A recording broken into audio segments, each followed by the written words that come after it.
Hello my YouTube family, good morning and welcome back to my channel. কেমন আছো তোমরা বলো? আই হোপ কি তোমরা সবাই ভালো আছো, সুস্থ আছো। আমিও ভালো আছি। আর তোমাদের সকলে সুস্থতা কামনা করে আজকের ব্লগটা মর্নিং থেকে স্টার্ট করে দিলাম। আর আজকের ব্লগটা একটু অন্যরকমভাবে স্টার্ট করলাম বাবানের হাতের কাজ দিয়ে। কেমন হয়েছে বলো তো বাবানের এই কিউট কিউট কাজগুলো? বাবান নিজের হাতে যখন এই কাজগুলো কমপ্লিট করে আমি তো খুব হ্যাপি হয়ে যাই। তো তোমাদের কেমন লাগলো তোমরাও কিন্তু অবশ্যই কমেন্ট করতে ভুলো না। তো বাবানকে এই হোম টাস্ক কাজগুলো করতে দিয়েই আমি ঝটপট আমার যা কাজ ছিল সেগুলো কমপ্লিট করেছি। তারপর এসে দেখি বাবান অলমোস্ট ডান করে নিয়েছে। তারপর আমি আলমারি খুলে সিলেক্ট করতে বসেছি শাড়ি, কারণ আজকে এক জায়গায় যাওয়ার আছে, তাই শাড়ি খুঁজছি কোন শাড়িটা পরবো। আমাদের মেয়েদের তো এটাই সমস্যা, কোথায় যাওয়ার সময় যেন মনে হয় আর শাড়ি নেই, কি পরে যাব কিছুই বুঝতে পারছিলাম না। তাই শাড়ি খুঁজতেই চলেছি। বাড়ি থেকে তো খুব একটা বেশি শাড়ি নিয়েও আসা হয়নি, যতগুলো শাড়ি এনেছি তার মধ্যে থেকেই আমাকে সিলেক্ট করতে হবে যে কোনটা আজকে পরবো। আর অনেক দিন পর আজকে বেরোনোর একটু সুযোগ পেয়েছি। হ্যাঁ গাইস, কোথায় যাচ্ছি না যাচ্ছি তোমরা সবটা জানতে পারবে, সাথে থাকো, সঙ্গে থাকো।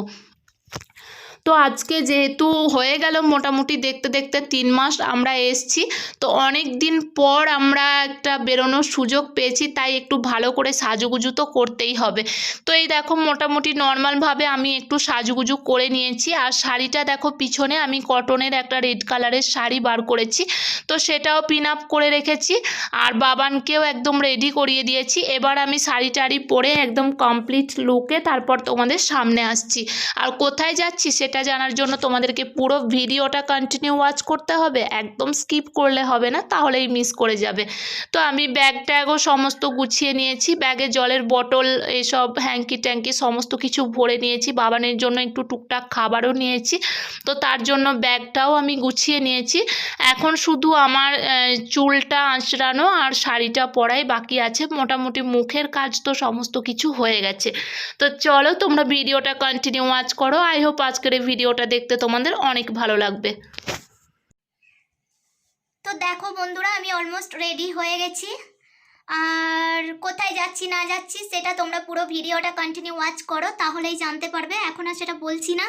আর ওই দেখো পিছনে বাবানকে রেডি করিয়ে দিয়েছি। ওকে জ্যাকেট পরাবো।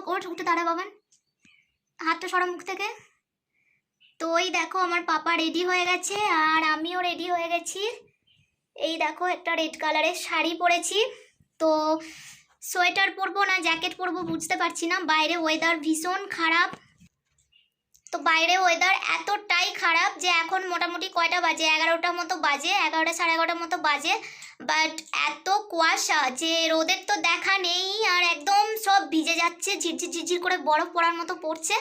তো তোমাদেরকে যদি হয় সম্ভব আমি বাইরে গিয়ে একবার ভিউটা দেখাবো যে কতটা ঠান্ডা, কতটা পরিমাণে ঠান্ডা। তাই জ্যাকেট পরবো নাকি, জ্যাকেট ওখানে বার করেছি, তো জ্যাকেট পরবো না সোয়েটার পরবো একটু কনফিউজ আছি, বুঝতে পারছি না। তোমাদের দাদাভাইও নেই, তোমাদের দাদাভাই গেছে ডিউটিতে। আর এখানে বাবানকেও তাই এরকম তো রেডি করিয়ে দিয়েছি, বাট বাবানকে এর উপরে জ্যাকেট পরাবো নাকি বুঝতে পারছি না। বাকি বুট পরিয়ে দেবো, আমিও শু পরে নেব। শু বলতে পাম শুটা পরবো শাড়ির সাথে আর কি। তো কেমন লাগছে কমেন্ট করো, আর তোমরা পুরো ভিডিওটা কন্টিনিউ ওয়াচ করো। আই হোপ আজকের এই ভিডিওটা দেখতে তোমাদের অনেক ভালো লাগবে। তো এই দেখো এরকম একটা শাড়ি পরেছি, এরকম রেড কালারের যাচ্ছে শাড়িটা। আর কোথায় যাচ্ছি না যাচ্ছি সেটা তো তোমরা একটু পরে জানতেই পারবে, বাট আমাকে কেমন লাগছে একটু কমেন্ট করো। হাত পা একদম সব ঠান্ডা বরফ হয়ে আছে, পায়ে তো সক্স পরে নিয়েছি, হাতে হ্যান্ড গ্লাভস আর পরবো না, একটা কিরকম অড লাগে না। তো এবারে কি পরবো সেটাই কনফিউজ। তো চলো ফাইনাল লুকে তারপর আসছি। ইউনিট থেকে আমাদেরকে গাড়ি পাঠিয়ে দিয়েছিল নিয়ে যাওয়ার জন্য। তো তারপর আমি আর পাশের ঘরের পূজা দিয়ে আমরা বেরিয়ে পড়েছি। তো আরও ফ্যামিলিসরা যাবে, তারা যে যেখান থেকে যে যার কোয়ার্টার সেখান থেকে সবাই উঠবে। তারপর আমরা চলে এসেছি তোমাদের দাদাভাইদের ইউনিটে। তো এখানে একটা ক্রিসমাস সেলিব্রেশনের আয়োজন করা হয়েছে। তো সেখানে সমস্ত ফ্যামিলিস বাচ্চাদেরকে ডাকা হয়েছে, আর এখানে সমস্ত ম্যাডামরা আসবেন। আর তারপরেই একটা ছোট্টখাট্টো পার্টির মতো অ্যারেঞ্জমেন্ট করা করা হয়েছে, আর একটা ফ্যামিলিস মিট আপও বলতে পারো। তো এসে থেকে 3 মাস তো হয়ে গেল, সেরকমভাবে কারোর সাথেই তো দেখা সাক্ষাৎ হয় না, ওই ফোনেই একটু মেসেজ ট্যাসেজ কথাবার্তা এরকম হালচাল জিজ্ঞাসা এইগুলোই চলতে থাকে ম্যাডামদের সাথে। তো সেই জন্য আজকে একটা সেন্ট্রাল ওয়েলফেয়ার ছিল, আর এটাতে বেশ এনজয় করেছি। এই দেখো ছোট ছোট বাচ্চারাও এখানে পার্টিসিপেট করেছে, আর বড় বড় দিদিরা মানে যারা ফ্যামিলিসরা ছিল তারাও পার্টিসিপেট করেছে, যে যার মতো অনেক প্রোগ্রামের অ্যারেঞ্জমেন্ট করা হয়েছিল। তো প্রোগ্রামটা খুব সুন্দরভাবেই মানে ডেকোরেশন করা হয়েছিল, অ্যারেঞ্জমেন্ট করা হয়েছিল, সব কিছু খুব সুন্দর ছিল।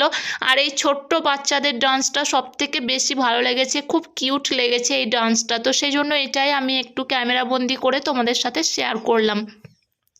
আর যেহেতু এটা ক্রিসমাস ডে উপলক্ষে ছিল, সেই জন্যই আমাদের রেড কালারের শাড়িটা ড্রেস আপ ছিল, মানে ড্রেস কোড ছিল, রেড কালারের শাড়ি পরে আসতে হবে সমস্ত লেডিসদেরকে।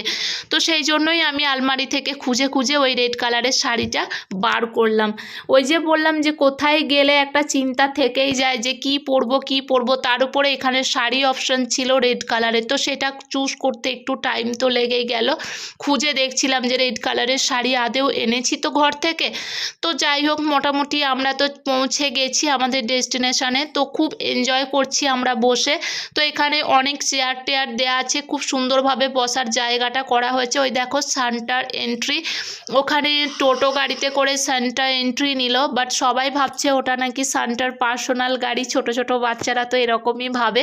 তো খুব সুন্দর অ্যারেঞ্জমেন্ট ছিল, খুব সুন্দর, মানে যে যার মতো পার্টিসিপেট করেছে, অনেক প্রোগ্রাম হয়েছে। আর এখন লাস্টে এই ছোট বাচ্চাদের মানে প্রোগ্রামটা, ওদের এই ডান্সটা দিয়েই প্রোগ্রামটা শেষ হবে। স্যান্টা এসছে, স্যান্টা সবার সাথে মানে মিট আপ করবে, তারপর স্যান্টা সবার সাথে হাত মিলিয়ে সেলফি তুলে বাচ্চাদেরকে এমনকি গিফট পর্যন্ত দিয়ে গেছে।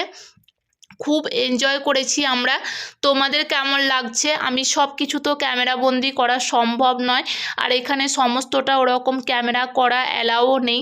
তো যতটুকু পেরেছি ততটুকু শেয়ার করেছি। তো সেই জন্য তোমাদের কেমন লাগলো তোমরা কমেন্ট করে জানাতে ভুলো না।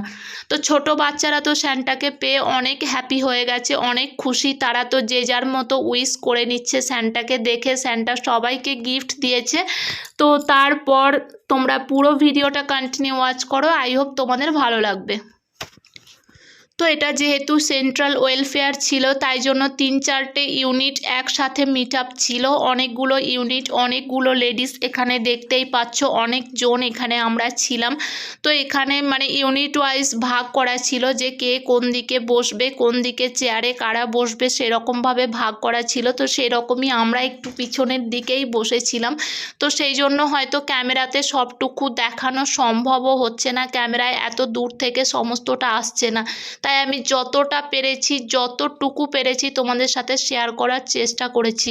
তো এই দেখো, এখানে তো সমস্ত লেডিসরা যখন দেখলাম ক্যামেরা করছে, তখন আমিও একটু করে নিলাম, আর তোমাদের সাথেও ঝটপট শেয়ার করে দিচ্ছি। তো বেশ ভালোই ছিল, যেহেতু এটা 25 ডিসেম্বরে হয়নি, এটা 28 তারিখে না 29 তারিখে হলো। বাট খুব খুব খুব এনজয় করেছি। এই দেখো স্যান্টা সবার কাছে এসে গিফট দিয়েছে। এই যে বাবানের হাতে দেখছো এরকম একটা করে দিয়ে গেছে বাবা, মানে ছোট বাচ্চাদেরকে। তো আমার বাবানও ওটা পেয়ে ভীষণ হ্যাপি। তারপর ওই দেখো ম্যাডাম স্টেজে উঠে সবাইকে নিজের হাতে গিফট দিচ্ছেন। যে যা পার্টিসিপেট করেছিলেন সেখান থেকে যারা যারা সিলেক্ট হয়েছে তাদেরকে ম্যাডাম নিজের হাতে গিফট দিচ্ছেন। আর আমিও গিফট পেয়েছি। আর ওই যে মানে প্রোগ্রাম চলাকালীন মাঝে মধ্যে কিছু প্রশ্ন জিজ্ঞাসা করা হয়েছিল, তো সেই প্রশ্নগুলো যারা মনোযোগ সহকারে শুনে অ্যানসার দিতে পেরেছে তাদেরকেও একটা করে গিফট দেওয়া হয়েছে। তো সেই জন্য আমিও একটা গিফট পেয়েছি, সেটা ছিল কাপ সেট। তো তোমাদেরকে পরে একটা কোনো ব্লগে শেয়ার করে দেব। তারপর এখানে টিফিনের অ্যারেঞ্জমেন্ট ছিল, স্যান্ডউইচ, বার্গার, তারপর কেক, পেস্ট্রি, এইসব সমস্ত কিছু সমোসা টমোসা এসব ছিল নাস্তাতে। তো সেগুলো টিফিন করে আমরা মোটামুটি 6টা 6:30 নাগাদ ওখান থেকে গাড়ি ছাড়ে। তারপর আমরা চলে আসি আবার নিজের ঘরে। তো অনেক দিন পর এরকম সবার সাথে দেখা হয়ে খুব ভালো লাগলো। তো আজকের ব্লগটা এই পর্যন্তই। Love you all, tata. দেখা হবে আবার নতুন কোনো ভিডিওতে।